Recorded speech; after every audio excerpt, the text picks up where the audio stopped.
प्रिय बच्चों, आज मैं आपको रीतिकालीन काव्य की पृष्ठभूमि पर प्रकाश डालूंगी, या यूं कह लीजिए रीतिकाल की परिस्थितियों पर विचार प्रकट करूंगी।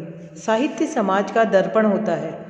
इस दृष्टि से किसी भी साहित्य को नई प्रवृत्तियों की ओर उन्मुख करने, पुरानी अनुपयोगी प्रवृत्तियों को दूर करने, प्रचलित प्रवृत्तियों का विरोध या समर्थन करने की प्रेरणा युगीन परिस्थितियों में विद्यमान रहती है। कवि प्रतिभा को प्रवाहित होने के लिए सही दिशा बाह्य परिस्थितियों की ही देन होती है। युग विशेष की सामाजिक, राजनीतिक, धार्मिक, सांस्कृतिक, कलात्मक और साहित्यिक परिस्थितियाँ काव्य प्रवृत्तियों को प्रेरणा और प्रोत्साहन देती है। रीतिकालीन काव्य की पृष्ठभूमि निम्न प्रकार की है। राजनीतिक पृष्ठभूमि या परिस्थिति। सन 1643 ईस्वी से 1843 ईस्वी तक का काल युगल साम्राज्य के चरम उत्कर्ष और वैभव का काल था।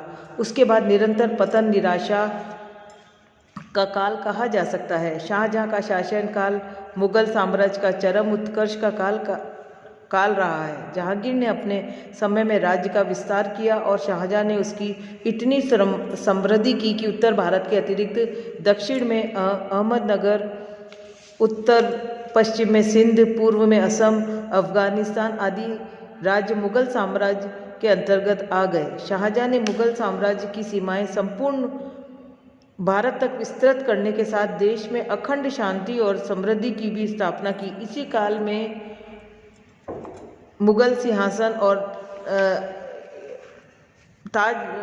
ताजमहल का निर्माण हुआ, जो भारतीय ऐश्वर्य तथा वैभव का परिचायक है। इसके पश्चात मुगल साम्राज्य अपनी चरम उन्नति को प्राप्त करके अवनति की ओर उन्मुख होने लगा था। जहांगीर की मस्ती और शाहजहां के अपव्यय ने मुगल साम्राज्य को खोखला कर दिया। शाहजहां के अंतिम दिनों में उत्तराधिकारी के लिए अपने पुत्रों द्वारा हिंसक कलह प्रारंभ हो गई थी।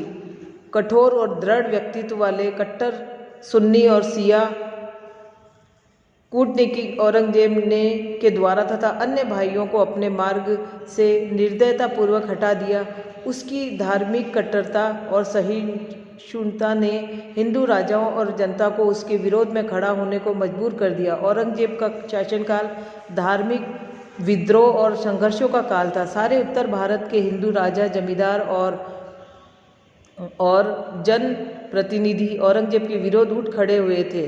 तेग बहादुर और गुरु गोविंद सिंह के बच्चों पर किए गए अत्याचारों के कारण पंजाब में सिख उनके कट्टर शत्रु हो गए थे। दक्षिण में शिवाजी ने उनकी नाक में दम कर रखा था। राजस्थान में जोधपुर नरेश जसवंत सिंह औरंगजेब के लिए लड़ते हुए वीर गति को प्राप्त हुए थे, किंतु उनके उत्तराधिकारी दुर्गादास और अमर सिंह राठौर ने औरंगजेब से जबरदस्त लोहा लिया। इस प्रकार रीतिकाल की राजनीतिक परिस्थितियां रही। अब देखिए सामाजिक पृष्ठभूमि। शाहजहां के समय हिंदुस्तान का समाज सामंतीय आधार पर स्थिर था। सम्राट इस सामाजिक व्यवस्था का केंद्र था। उनके अधीन मंसूबेदार तथा बड़े ऊंचे ओहदे रखे गए। इसके बाद साधारण कर्मचारियों का वर्ग था, जो राज्य के छोटे छोटे विभागों में काम करते थे। उस समय मध्यम वर्ग अधिकतर से इन्हीं लोगों से निर्मित था। इसके अतिरिक्त व्यापारी, साहूकार और दुकानदार थे। नौकरी पेशा से संबद्ध लोगों के अतिरिक्त निम्न वर्ग के वृहद कृषक समुदाय भी था, जो सोना पैदा करके मिट्टी पर गुजारा कर रहा था। आर्थिक और सामाजिक दृष्टि से सारा समाज दो वर्गों में विभक्त था, एक उत्पादक वर्ग और दूसरा उपभोक्ता वर्ग। उत्पादक वर्ग कृषक और श्रमजीवी थे। दोनों के बीच बहुत बड़ा अंतर और शोषक और शोषित का रिश्ता था। हिंदुओं की राजनीतिक पराजय ने उनके जातीय संगठन को नष्ट कर दिया था। उनमें जाति भेद हुआ। छुआछूत कर्मकांड को लेकर परस्पर संघर्ष पनप रहे थे। मुसलमानों में श्रेष्ठता का भाव होना स्वाभाविक ही था। उत्सव, त्योहार, आमोद प्रमोद तथा रीति रिवाज की दृष्टि से हिंदू मुसलमानों में सामान्यतः अंतर कम था। मुसलमानों में सिया और सुन्नी, तुर्की, ईरानी का भयंकर भेद था। इस प्रकार समाज दो वर्गों में विभक्त हो रहा था। धार्मिक स्थिति देखिए, यह युग चहुमुखी ह्रास का युग था, जिसमें संस्कृति, सभ्यता, नैतिकता के साथ साथ धर्म के क्षेत्र में भी कमी आ रही थी। धर्म के नाम पर अंधविश्वास, पाखंड, आडंबर और रूढ़ियों का बोलबाला था। पंडित और मुल्ला धर्म के ठेकेदार होते जा रहे थे। पंडित लोग शास्त्र आज्ञा को ही सर्वे सर्वा समझ कर उससे हटने का नाम नहीं ले रहे थे। उत्तर भारत में आचार्यों द्वारा स्थापित भक्ति मार्ग रूढ़ होता जा रहा था। आचार्यों की गुट्टियाँ स्थापित हो गई थी, जहाँ वैभव का बोलबाला था। उनका ठाठबाज राजस्वी था। इनके पास ऐश्वर्य विलाप के इतने साधन थे कि अवध का नवाब भी इनसे ईर्ष्या करता था। मठ और मंदिर देवदासियों के नृत्य से अलंकृत थे। कृष्ण भक्ति संप्रदाय में माधुर्य भाव की भक्ति की ओट में नायिका भेद और उसमें परकीय भाव का भी समर्थन खुलेआम किया जा रहा था। सूरदास के काव्य में राधा कृष्ण के प्रति जो भक्ति तथा आध्यात्मिकता की भावना थी, वह स्थूल इंद्रियता और लोलुपता में परिवर्तित हो गई थी। इधर कृष्ण भक्ति में व्याप्त रसी लगी। शील, शक्ति और सौंदर्य की त्रिवेणी में छल छबीलापन और विलास प्रियता का संयोजन किया जाने लगा। इस्लाम में भी रूढ़िवादिता बढ़ रही थी। हिंदू शास्त्रों की भांति कुरान भी कंठस्थ करने तथा सीमित हो गया था। तक सीमित हो गया था। अशिक्षित जन समुदाय अंधविश्वास, तीर्थ, ताबीज, व्रत, मनोवृत्तियाँ, रासलीला, मानस पाठ, सूरपद के गजलें, कविताएं धर्म प्रदर्शन के अंग बन गए थे। कलात्मक पृष्ठभूमि। मध्यकाल सब प्रकार से राजाओं, नवाबों और जमींदारों के ऐशो आराम और स्वच्छंद व्यवहार का काल था। स्थापत्य कला, चित्रकला, संगीतमय आदि का इस काल में उन्नयन तथा अभ्युदय हुआ। शाहजहाँ की इमारतों में कलात्मक सूक्ष्म सौंदर्य और अलंकरण की विशेषता दिखाई देती है। ताजमहल स्थापत्य मूर्ति कला का अद्भुत सम्मिश्रण था। औरंगजेब ने लाहौर और दिल्ली में मस्जिदें बनवाई, जिसमें मुगल स्थापत्य के दर्शन होते हैं। चित्रकला में फारसी और भारतीय शैली में समन्वय के दर्शन होते हैं। मुगल शैली में भारतीय रंगों की प्रधानता बढ़ती गई। इस काल में सम्राटों के अतिरिक्त पशु, पक्षी और नायक नायिकाओं के चित्र भी बनाए जाने लगे। साहित्यिक पृष्ठभूमि।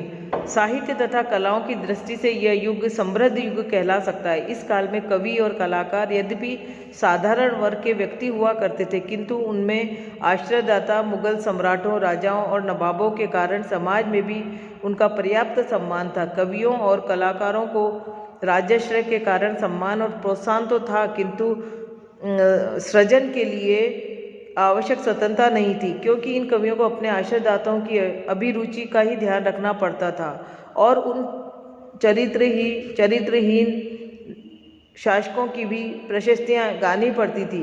ब्रज भाषा जो जनजीवन की निकट थी, वह भी इस प्रभाव में से अछूती न रही।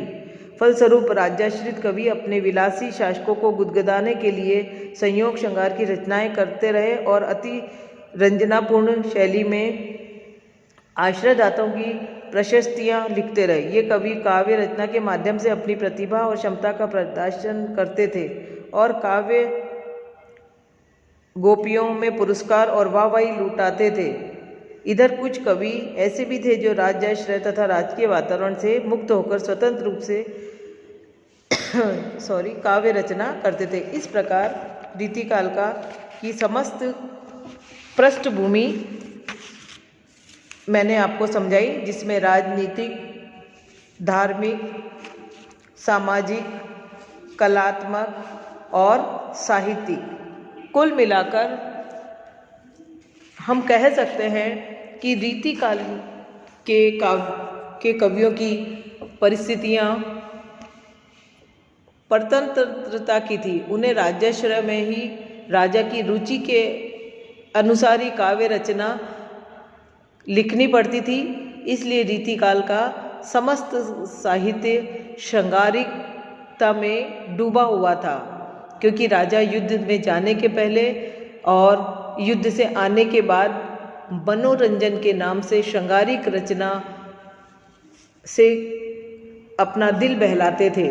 नारी की सुंदरता, उनके आभूषणों, उनकी वेशभूषा, ज़्यादातर नक्शिक वर्णन से कवि काव्य रचना करता और राजा उसको सुनकर आनंदित होते थे। इस प्रकार बच्चों, आज हमने रीतिकाल की समस्त परिस्थितियाँ देखी। धन्यवाद।